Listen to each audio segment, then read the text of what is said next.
కాళ్లలో నొప్పి, నరాల వాపు వంటి లక్షణాలతో బాధపడుతున్నారా? వెరికోస్ వెయిన్స్ లో అత్యాధునిక చికిత్స ఏవిస్ వాస్కులర్ సెంటర్. నమస్తే అమ్మా. నమస్తే అమ్మా. ఇంట్లో ఎటువంటి దేవుడి ప్రతిమలు, ఫొటోస్ పెట్టుకోవచ్చు? దీనికి ఏమైనా అసలు నియమం ఉందా? దేవుడి ఫోటోలు ఎలా పెట్టుకుంటామన్న దాని మీద ఆధారపడి ఉంటుందమ్మా. దేవుడి గదిలో పెట్టి పూజ చేస్తున్నామా, అలంకారంగా పెడుతున్నామా? రెండు ఉన్నాయి కదా. అవునవును. మనకి దేవుడి గదిలో, దేవుడి మందిరంలో పెట్టుకునే పటమే కాకుండా క్యాలెండర్ల మీద, వాటి మీద వచ్చిన అందంగా ఉన్నాయి ఇంట్లో చాలా చోట్ల పెట్టుకుంటున్నాం. అలా ఎక్కడ పడితే అక్కడ అందంగా అలంకారంగా ఉండేది మనకి నచ్చినవన్నీ పెట్టుకోవచ్చు. కానీ పూజించటానికి పెట్టుకోవాల్సిన వాటివి మాత్రం కొన్ని నియమాలు ఉన్నాయి. ఏమిటి అంటే, విగ్రహం గనక అయినట్టయితే ఇంతకన్నా ఉండకూడదు. మన బొటన వేలు ఈ మొదటి కణుపు ఉందే, అంతకన్నా పెద్దది ఉండకూడదు. ఇంత ఉంటేనే దానికి బోరుడు నైవేద్యం పెట్టాలి. విగ్రహం పెరిగిన కొద్దీ నివేదనలు ఎక్కువ అవుతాయి. అందువల్ల అంత పెద్దవి పెట్టుకోకూడదు.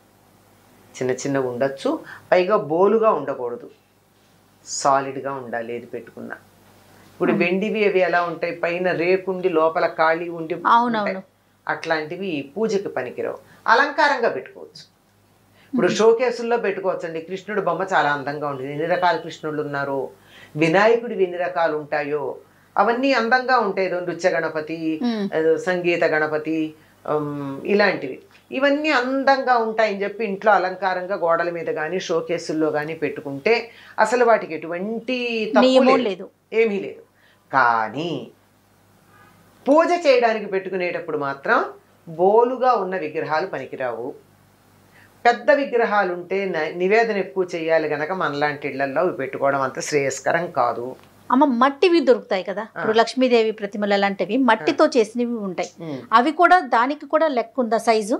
దానికి లెక్కలేదమ్మా. అసలు అవి మనం మామూలుగా దేవుడి గూట్లో అవి పెట్టుకుని పూజ చేస్తామా? చెయ్యం కదా, సాధారణంగా చెయ్యం. వాటిని ఏమిటి, పూర్వకాలం అయితే ఇలాంటివి ఎక్కువ లేని రోజుల్లో ఏం చేసేవారు, ఇంట్లో ఒక గూడు పెట్టి ఆ గూట్లో ఈ ముఖ్యంగా రాముడు, సీత, లక్ష్మణుడు వీళ్ళ విగ్రహాలే పెట్టేవాళ్ళు. అవి ఎక్కువగా ఉండేవి. అవి అక్కడ పెట్టుకునేవారు. ఎవరైనా ఇష్టం ఉంటే దానికి ఓ పువ్వు పెట్టడము, ఓ దీపం పెట్టడము చేసేవాళ్ళు, లేకపోతే లేదు. ఎందుకంటే రోజు పూజ చేయం కదా వాటికి. ఓకే, రోజు పూజ చేసుకునేటటువంటి విగ్రహాలు మాత్రం చిన్నవే ఉంటాయి, మిగిలినవి అలంకారమే. అలాగే ఫోటోలు కూడా అనేక రకాలైనటువంటి ఫోటోలు. అసలు దేవుడి గది ఎంత ఉంటుంది, ఎన్ని ఫోటోలు పెట్టగలరు? అందుకని మీ ఇష్టదైవానికి సంబంధించినటువంటి ఫోటో ఏదైనా పెట్టుకోండి. రాముల వారి సాధారణంగా ఇప్పుడు ఏదో కాలం మారిపోయింది, కానీ కొద్ది రోజుల క్రితం వరకు కూడా ప్రతి ఇంట్లోనూ పూజ మందిరంలో ఉన్నటువంటి ఛాయాచిత్రం అంటే ఫోటో ఏదైనా రామ పట్టాభిషేకం ఫోటోనే ఉంటూ ఉండేది ఎవరిళ్లల్లో అయినా. దక్షిణ దేశంలో అందరికీ రాముడు ఆరాధ్య దైవం అండి. ఇక్కడ తిరిగాడు. ఉత్తర దేశంలో కన్నా మీరు గమనించి చూసినట్టయితే రాముడి పేరు దక్షిణ దేశంలోనే ఎక్కువ మందికి ఉంటుంది. అందువల్ల అది ఎక్కడ చూడు మనకి, ఇదిగో ఇక్కడ రాముడు ఇక్కడ కూర్చున్నాడు, సీతమ్మ ఈ నదిలో ఇక్కడ స్నానం చేసింది, లక్ష్మణుడు ఇక్కడ పళ్ళు తెచ్చాడు, ఇలాంటి ప్రతిదానికి ఏదో ఒక లెక్క చెప్తాం. అంచేత రాముడితో మనకి చాలా దగ్గర సంబంధం ఉంది కనుక ఇక్కడ అంతా రామారాధన ఎక్కువ. ఇప్పుడు అది కొద్దిగా మారింది. మధ్యలో కొంతకాలం వెంకటేశ్వర స్వామి ఆరాధన చేస్తాం, ఇప్పుడు మళ్ళీ సాయిబాబా అంటున్నాం. ఇంకేమన్నా కొత్త దేవుడు వస్తే కొత్త దేవుడిని అయినా ఆరాధిస్తాం. మనం అసలు దేవుడిని పక్కన పెడతాం. ఇది ఒక దోషాల్లో ఒకటిగా పరిగణిస్తారు. మీరు కొత్తగా ఉన్న దైవాలను ఎంతమంది నాన్న ఆరాధించండి, తప్పేం లేదు. కానీ మీ కులదైవం ఎప్పటి నుంచో 2-3 తరాలుగా మీ ఇంట్లో వాళ్ళు ఎవరిని ఆరాధిస్తున్నారో వారి పూజ మాత్రం మానకూడదు. అదొకటి ఉంటుంది. కనుక ఇలా సాధారణంగా రామ పట్టాభిషేక చిత్రం ఉండేది. రామ మందిరం లేని గ్రామం లేదు మనకి. దేవాలయం లేకపోవచ్చు, కానీ రాముడి ఫోటో పెట్టుకుని భజన చేసేటటువంటిది మనకి ఈ ప్రాంతాలన్నీ ఉన్నాయండి. అవునమ్మా.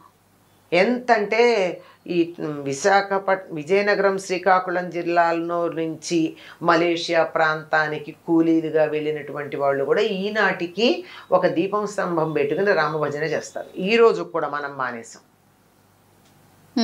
అట్లా ఆ రాముల వారి విగ్రహం ఒక ప్రశాంతతగా ఉంటుంది, అందంగా ఉంటుంది అనిపిస్తే కృష్ణుడిది పెట్టుకోవచ్చు, అమ్మవారిది పెట్టుకోవచ్చు. ఎన్నున్నా ఇవి పరిమితంగా ఉండడమే చాలా మంచిది. తర్వాత రకరకాల సిద్ధాంతాలు ఉన్నాయి వీటికి. ఏ సిద్ధాంతం ఎంత వరకు దానికి వ్యాలిడిటీ ఉంది అన్నది ఆలోచించాలి. ఏదో ఆంజనేయుడి ఫోటో ఇంట్లో వస్తూ ఉంటే ఎట్ట ఎదురుగా సింహద్వారంలోంచి రాగానే ఎదురుగా ఉండాలని కొంతమంది, లేదండి వినాయకుడు ఉండాలని కొంతమంది ఇలా చెప్తూ ఉంటారు. మీ ఇష్టదైవాన్ని, మీ ఒపీనియన్ ఏంటమ్మా? ఏ రూపంలో ఉంటే ఏం దయా దేవుడు? రూపాలు వేరు కానీ తత్వం ఒకటే కదా. అంతేగా. అంచేత వాటికి పెద్దగా మనం అనుకోవాల్సిన పని లేదు. కానీ ఒక పూజ చేయడం అంటూ గంధము కుంకుమ పెట్టి పూజ చేయడం మొదలుపెట్టిన తర్వాత ఆపకూడదమ్మా. మనం ఇలా అందంగా పెట్టుకునే వాటికి మనం ఫోటోలో బొట్టు ఉంటుంది కానీ మనం గంధం పెట్టం దానికి, గంధం కుంకం. దేవుడి గదిలో పెడితే ఖచ్చితంగా గంధం కుంకం పెడతాం. అది పెట్టామంటే దాన్ని పూజ చేస్తున్నామని అర్థం. ఇది అలంకారప్రాయంగా అందంగా ఉండడానికి రామభావనం కృష్ణ భావనం నాలో కలగడానికి ఒక ప్రేరణగా ఇక్కడ పెట్టుకున్నాను, అక్కడ పూజకు పెట్టుకున్నాను. అందుకని పూజకు పెట్టుకునేవి మీ కులదైవం ఎవరైతే వాళ్ళని పెట్టుకోండి. ఎవరి పేరుని మీరు అర్చనలు చేసి స్తుతులు చేస్తారో అవి పెట్టుకోండి. మిగిలినవి ఇంట్లో అందంగా ఎక్కడైనా పెట్టుకోవచ్చు. విగ్రహాలైనా సరే ఫోటోలైనా సరే. పెద్ద పెద్ద విగ్రహాలు అయితే మాత్రం నిత్య పూజలో పెట్టుకుంటే అంత నైవేద్యం పెట్టాలి, మరి పెట్టగలరా ఆలోచించుకోండి. శివలింగం కూడా ఇంట్లో పెట్టుకోకూడదు అని అంటూ ఉంటారు కదమ్మా, అది కరెక్ట్? లేదమ్మా, పెట్టుకోవచ్చు. కాకపోతే ఉంటే ఏంటంటే దానికి కాస్త నీళ్లు పోస్తూ ఉండాలి. రోజు పోయిన కనీసం వారానికి ఒక్కసారిన అభిషేకం చేయాలి. రోజు చేయడం మంచిది. ఇంట్లో శివలింగం ఉంటే ఎంత పెద్ద దానికి మీరు ఏమి ఎక్స్ట్రా ఏం చేయక్కర్లా. ఆ దేవుడికి పూజ చేసేటప్పుడే పువ్వు పెట్టడానికి వెళ్ళినప్పుడే ఈ శివలింగాన్ని ఒక వేరే పళ్ళెంలో పెట్టి దానికి కాస్త చేత అయితే త్రయంబకమే జామహే అనుకుని, అది రాకపోతే నమ శివాయ అని చెప్పి కాసి నీళ్లు పోసి తీసి తుడిచి దానికి ఇంత గంధం కుంకం పెడితే సరి, 1 నిమిషం పని. అలా చేయగలిగితేనే శివలింగం పెట్టుకోవాలి, లేకపోతే లేదు. నేను చెయ్యను కానీ నాకు లింగం కావాలి అంటే బాగుండదు. ఓకే, లెక్క ఏమన్నా ఉందమ్మా సైజు? అలా ఏం లేదు. లింగానికి శివలింగానికి ఏం లేదు, అది మామూలు తయారు చేసిన లింగమా సాలగ్రామమా అన్నది. ఆ సాలగ్రామాలను బట్టి దాంట్లో తేడాలు కూడా. దేవుడి ఫోటోలు ప్రతిమలు కొన్ని పాడైపోతూ ఉంటాయి కదా, వాటిని ఏం చేయాలమ్మా? వాటిని అది వెండి విగ్రహాలు అనుకోండి, దాన్ని మార్చుకుని వేరే చేయించుకోండి. అంటే కన్ను ముక్కు స్పష్టంగా ఉన్న విగ్రహాలకే పూజ చేయాలి కనుక అలా, లేకపోతే మార్చి చేయించుకోండి. ఇత్తడివైనా మార్చి చేస్తారు, అంతేగాని వాటిని ఎక్కడ పడితే అక్కడ పారేయకండి. ఒకటి.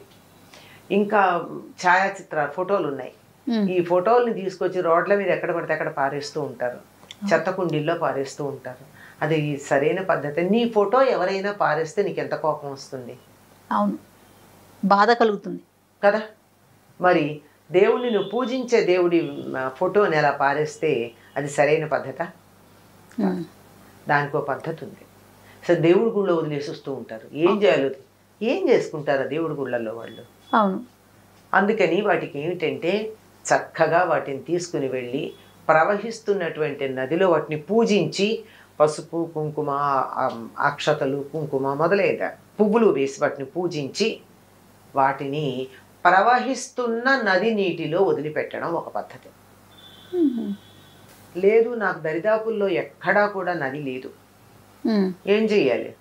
వాటిని చక్కగా మంచి చితుకులతో, పిచ్చి పిచ్చివి కదా, మంచి చితుకులు తెచ్చి మంట పెట్టి దాన్ని ఏ దేవుడి విగ్రహం ఏ దేవుడి ఛాయాచిత్రమో ఆ పేరు చెప్పి ఆయన్ని పూజిస్తూ దాన్ని అగ్నికి ఆహుతి వేయడం ఒక పద్ధతి. అంతేగాని ఎక్కడ పడితే అక్కడ పారేయకూడదమ్మా. దేవుని గుళ్ళల్లో పెట్టడం కూడా కరెక్ట్ కాదు. తప్పుగా ఏం చేస్తారమ్మా వాళ్ళు మాత్రం. మనం కొన్నాళ్ళు పూజ చేసి పడేసిన విగ్రహ ఛాయాచిత్రాలకు వాళ్ళు పూజలు చేస్తారా? చేయలేకపోతారు కదా. అసలు ఎందుకు చెయ్యాలి నాకు అర్థం కాదు. అసలు నువ్వు ఎందుకు తెచ్చుకున్నావు? నీకు ఇన్నింటికి పూజ చేసే ఓపిక లేకపోతే ఎందుకు తెచ్చుకున్నావు? దాన్ని భద్రంగా పెట్టుకునే శక్తి లేకపోతే ఎందుకు తెచ్చుకున్నావు? నువ్వు తెచ్చుకుని నీ అశ్రద్ధకి ఎవరినెత్తునో పడేస్తావా బరువు? తప్పు కాదు. అవును. తర్వాత దేవాలయాల దర్శనం చేసుకోవటం, ప్రతి ఒక్కరూ ఇంత ప్రతిమ తీసుకొచ్చి ప్రసాదంతో పాటు ఇవ్వటం, ఇది కూడా చాలా తప్పమ్మ. ఉమ్. దేవాలయాల వెళ్ళినప్పుడల్లా విగ్రహాలు తీసుకొచ్చి ఇవ్వడం అనేది ఫోటో ఫ్రేమ్స్ ఎక్కువ ఇస్తూ అది ఉంటారు. అడిగిన వాళ్ళకి ఇవ్వండి. మా ఇంట్లో లేదు, ఏదో నువ్వు తిరుపతి వెళ్తున్నావు, మా ఇంట్లో వెంకటేశ్వర స్వామి విగ్రహం లేదు, లేదా ఫోటో లేదు, తెచ్చిపెట్టు అంటే వెళ్ళి ఇవ్వండి. లేకపోతే ఇంతంత ఫోటోలు తీసి వాటిని ప్రసాదాలతో కలిపి ఇవ్వడం. ఏం చేయాలి ఈ ఫోటోలన్నీ? అవును, ఎక్కడ పడితే అక్కడ పారేయలేము, ఇంట్లో పెట్టుకోవటానికి ప్లేస్ ఉండకపోవచ్చు. అసలు ఎక్కడ పెడతామమ్మా ఇవన్నీను? పైగా కొంతమంది ఫోటో ఫ్రేమ్లు ఇస్తారు, మరి కొంతమంది ఒట్టి కాగితమే ఇస్తారు. అవును, దీన్ని ఏం చేస్తారు? అందువల్ల నేను అందరికీ విజ్ఞప్తి చేస్తూనే ఉంటాను, ప్రసాదం ఇవ్వండి, హాయిగా తింటాం. భగవంతుడి అనుగ్రహం ఒకటి కత్తిగా బాగుంటుంది కదా, బాగుంటుంది. కానీ విగ్రహాలు ఫోటోలు ఇవ్వకండి అని రిక్వెస్ట్ చేస్తాం. అయినా కొంతమంది తెచ్చిస్తూ ఉంటారు. అవును, ఏం చేస్తాం, అన్నీ ఒక పక్కన పెడతాం. మరి దేవుడి దగ్గర పెట్టానో పూజ చెయ్యాలి. అందుకని అవన్నీ ఒక చోట పెట్టి కొత్తగా పెళ్ళే కాపురానికి వెళ్ళే వాళ్ళకి, అమ్మ మీరెవ్వరూ విగ్రహాలు కొనుక్కోకండి, ఫోటోలు కొనుక్కోకండి, దేవుడికి సంబంధించినవి మీకు నచ్చిన ఇవన్నీ ఇంత పెట్టె ఉంది, ఈ పెట్టెలో రకరకాల దేవుళ్ళ ఫోటోలు ఉన్నాయి, బోలెడు విగ్రహాలు ఉన్నాయి, మీకు మీ ఇంట్లో మీకు నచ్చిన దైవం ఫోటో కానీ విగ్రహం కానీ తీసుకెళ్ళి ఇప్పుడు మీరు పూజ చేసుకోండి. బాగుంది. అంటే అందరికీ తెచ్చిచ్చేవాళ్ళు ఉండకపోవచ్చు. అవును, ఈ తెచ్చిచ్చేవాళ్ళు ఎక్కువైపోయారు. అందరికీ నేను వీలైనంత వరకు తీర్థయాత్రలకు వెడుతున్నాము అని చెప్పే వాళ్ళందరికీ నేను ఒక విజ్ఞప్తి చేస్తూనే ఉంటా, ప్రసాదం మాత్రమే తండి. విగ్రహాలు ఫోటోలు తెచ్చి అడిగి ఎవరైనా తెచ్చి పెట్టమని అడిగితే తెండి, కానీ ఎవరికి ఊరికే ఇవ్వకండి. ఏం చేసుకుంటారండి ఎన్నెన్ని విగ్రహాలు, చివరికి అసలు ఆ విగ్రహాల మీద దుమ్ము పడితే దులుపుకోవడానికి తీరిక కూడా లేనని విగ్రహాలు దేవుడి దగ్గర పెట్టుకుని ఏం చేస్తాం? చక్కగా కొన్ని పెట్టుకోవటం, శ్రద్ధగా పూజించడం. ఒకటో రెండో మీకు ఎంత ఓపిక ఉంటే అంత, ఎంత చేయగలిగితే అంత. అలానేనమ్మా, తప్పకుండా. నమస్తే. నమస్తే. ఇక ఈ వీడియో కనుక మీకు నచ్చినట్లయితే లైక్ చేయండి, షేర్ చేయండి. మరిన్ని వీడియోస్ కోసం మా ఛానల్ని సబ్స్క్రైబ్ చేసుకోండి.